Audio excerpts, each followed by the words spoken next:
क्या आपने कभी सोचा है कि बस्तर की धरती पर जो आज भी नेक दस्तूर, रीति रिवाज और परंपराएं निभाई जाती है, उनके पीछे एक अधूरी प्रेम कहानी की धड़कन छुपी है।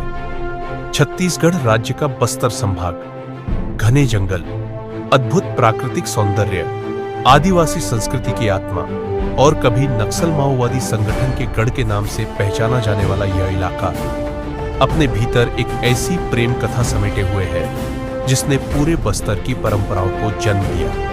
यह कहानी है झिटकू और मिट्टी की, जिन्हें सुकुल और सुकुलदाई के नाम से भी जाना जाता है। पहली मुलाकात बस्तर संभाग के प्राकृतिक सौंदर्य से परिपूर्ण जिला कोंडागांव जिला और उसी जिले का गांव विश्रामपुरी। यही रहता था झिटकू। एक दिन गांव में मड़ई मेला लगा था। मेले की भीड़, मांदर की थाप, रंग बिरंगे वस्त्र। उसी मड़ई में पेंड्रावन की मिट्टी से झिटकू की नजरें मिली। पहली मुलाकात, पहली नजर, और दिल ने अपना फैसला सुना दिया। दोनों ने एक दूसरे को पसंद किया और साथ जीने मरने की कस्में खा ली। प्रेम से संघर्ष तक मिट्टी के साथ भाई थे। जब उन्हें इस प्रेम कहानी का पता चला तो वे खुश नहीं थे, लेकिन मिट्टी की जिद, उसका अडिग प्रेम, आखिर भाइयों को झुकना पड़ा। शादी की अनुमति मिल गई। सिर्फ इतना ही नहीं, मिटकी ने अपने भाइयों को लमसेना यानी घर जमाई के लिए भी मना लिया और झिटकू बन गया घर जमाई। बांध और सपना, शादी के बाद परिवार बढ़ा। रोजी रोटी के लिए सब मिलकर खेती करने लगे। खेत में सिंचाई के लिए सबने मिलकर बांध बनाने का फैसला किया।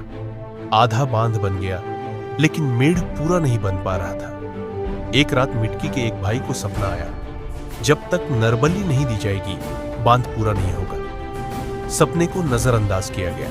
फिर कोशिश हुई, लेकिन हर बार असफलता। फिर नरबली के लिए आदमी खोजा गया, कोई तैयार नहीं हुआ। तभी गांव के कुछ लोगों ने कान भरे, क्यों ना झिटकू की ही बलि दे दी जाए। और छल से मिटकी के भाइयों ने झिटकू की नरबली दे दी। इंतजार और अंत उधर मौसम बदला। तेज बारिश शुरू हो गई। इधर मिटकी घर के अंगना में बैठी थी, अपने झिटकू का इंतजार करते हुए। जब इंतजार असहनीय हो गया तो उसने अपने कमर में बंधे बांस के टोकरी नुमा गप्पा और साबर को पकड़ा और खोजने निकल पड़ी। खोजते खोजते वह बांध तक पहुंची और वहां उसने देखा झिटकू गला कटा हुआ, निर्जीव। मिट्टी समझ गई, ये उसके ही भाइयों का काम है। झिटकू से किया वादा याद आया, जिएंगे तो साथ, मरेंगे तो साथ। और उसी वादे को निभाने के लिए मिटकी ने भी वहीं अपने प्राण त्याग दिए। प्रेम से देवत्व तक जब गांव वालों ने यह दृश्य देखा तो वे सन्न रह गए। ऐसे प्रेम को मरने नहीं दिया जा सकता था। झिटकू मिटकी को गांव में देव रूप में सेवा दी जाने लगी। झिटकू को सुकुल देव और खोड़िया देव के रूप में, मिटकी को माई पेंड्रावाड़ी, गप्पा वाली, गप्पा घासीन और बूढ़ी माई के नाम से।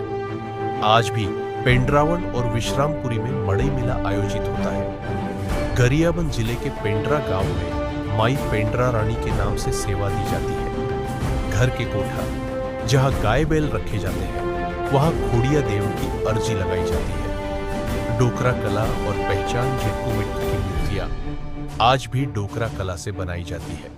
इस कला को डोकरा डोकरी आर्ट्स कहा जाता है। कांसा पीतल से बनी उनकी मूर्तियां आज सम्मान का प्रतीक बन चुकी है। बस्तर अंचल के हर सांस्कृतिक कार्यक्रम में मोमेंटो के रूप में झिटकू मिट्टी की मूर्ति ही दी जाती है। और गर्व की बात यह है, हमारे राष्ट्रपति भवन में भी झिटकू मिट्टी की मूर्ति शोभा बढ़ा रही है। आज भी बस्तर में लया कमर में गप्पा साबर बांधती है। लयोर मांदर, ढोल और फरसा लेकर रेला पाटा नाचता है। परंपरा चल रही है, नेक दस्तूर निभ रहे हैं, क्योंकि ये सिर्फ संस्कृति नहीं, ये एक अधूरी प्रेम कहानी की अमर सांसें है। झिटकू मिट्टी, प्रेम का वो नाम जो बस्तर की मिट्टी में आज भी धड़कता है। खुद अपने परिवार के साथ रायपुर के थिएटर में यह फिल्म देखने गया था।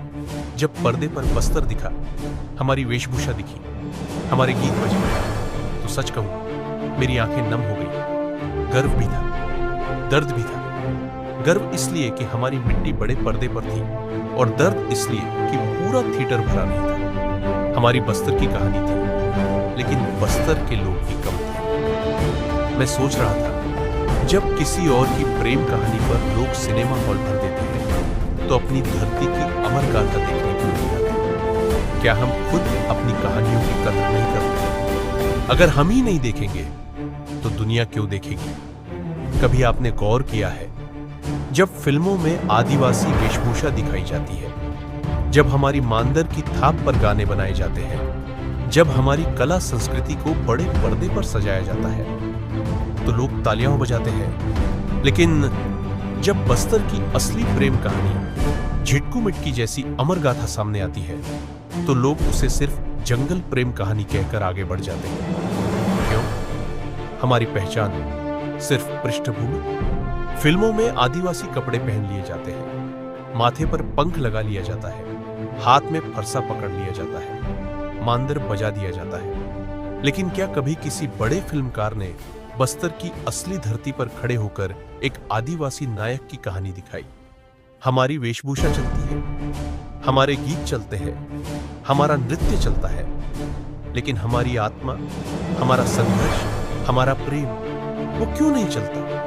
असली सवाल क्या इसलिए कि हम शहरों में नहीं रहते? क्या इसलिए कि हमारी कहानी में बड़े महल नहीं, जंगल है? क्या इसलिए कि हमारी भाषा मुख्य धारा की नहीं है? जब किसी और समाज की प्रेम कहानी बनती है तो उसे एपिक कहा जाता है, और जब झिटकू मिटकी जैसे प्रेम को दिखाया जाता है तो उसे ट्राइबल टच कह दिया जाता है। टच? ये टच नहीं है, ये हमारी पूरी सभ्यता है। जंगल प्रेम नहीं, जीवन प्रेम। हमारे लिए जंगल पृष्ठभूमि नहीं है। जंगल हमारा घर है, धरती हमारी मां है, और प्रेम हमारे लिए वादा है।